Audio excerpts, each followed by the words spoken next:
Chapter 9. Now in the 12th month, that is the month Adar, on the 13th day of the same, when the king's commandment and his order came to be done, in the day that the enemies of the Jews hoped to have power over them, though it was turned around so that the Jews had rule over the ones who hated them, the Jews gathered themselves together in their cities throughout all the provinces of King Ahasuerus, in order to lay hand on any who sought their harm, and no man could withstand them, for the fear of them fell upon all people. And all the rulers of the provinces, and the lieutenants, and the governors, and the officers of the king helped the Jews, because the fear of Mordecai fell upon them. For Mordecai was great in the king's house, and his fame went out throughout all the provinces. For this man Mordecai became greater and greater. And so the Jews struck all their enemies with the stroke of the sword, and slaughter and destruction, and did what they would unto those who hated them. And in Shushan the palace the Jews killed and destroyed 500 men.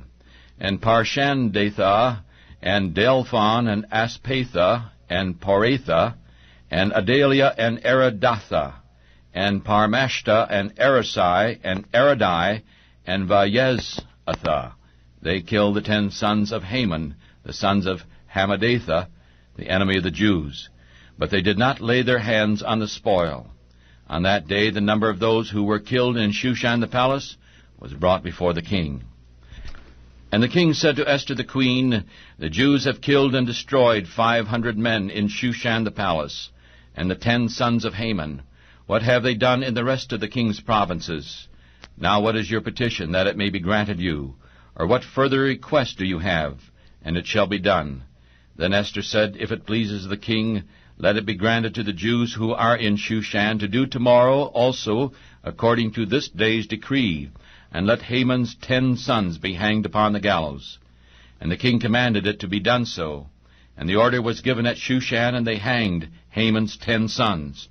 For the Jews who were in Shushan gathered themselves together on the 14th day also of the month Adar, and killed 300 men at Shushan, but they did not lay their hands upon the spoil. But the other Jews who were in the king's provinces gathered themselves together, and stood for their lives, and had rest from their enemies, and killed 75,000 of their foes, but they did not lay their hands on the spoil. And on the 13th day of the month of Adar, and on the 14th day of the same, they rested and made it a day of feasting and gladness. But the Jews who were at Shushan gathered together on the 13th of it, and on the 14th of it, and on the 15th of the same they rested and made a day of feasting and gladness. Therefore the Jews of the villages who lived in the unwalled towns made the 14th day of the month Adar a day of gladness and feasting, and a good day, and a day of sending portions to one another. And Mordecai wrote these things, and sent letters to all the Jews who were in all the provinces of Ahasuerus, near and far, to establish this among them, that they should keep the 14th day of the month Adar, and the 15th day of the same yearly, as the days in which the Jews rested from their enemies, and the month which was turned into them from sorrow to joy, and from mourning into a good day, and that they should make them days of feasting and joy, and of sending portions to one another, and gifts to the poor.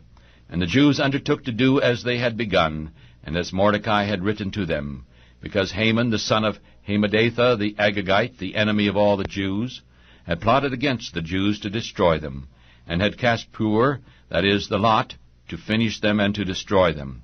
But when Esther came before the king, he commanded by letters that his wicked plot which he had plotted against the Jews should return upon his own head, and that he and his sons should be hanged on the gallows.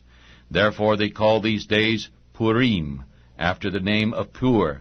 Therefore all the words of this letter, and of that which had been concerning this matter, and which had come to them, the Jews ordained, and took upon themselves, and upon their seed, and upon all such as joined themselves unto them, so that it should not fail, that they would keep these days 2 days, according to their writings, and according to their time every year, and that these days should be remembered and kept throughout every generation, every family, every province, and every city, and that these days of Purim should not fail from amongst the Jews, nor a memorial of them perish from their seed.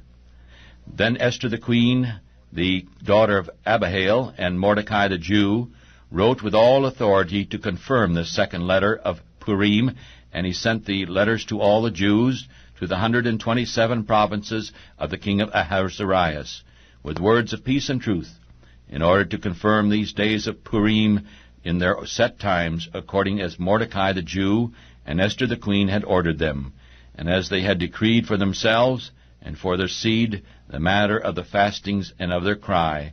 And the order of Esther confirmed these matters of Purim, and it was written in the book. The book of Esther, chapter 10.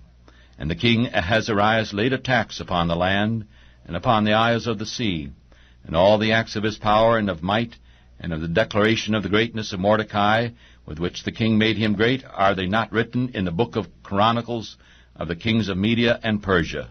For Mordecai the Jew was next to King Ahasuerus, and great amongst the Jews, and pleasing to the multitude of his brothers, seeking the wealth of his people, and speaking peace to all of his seed.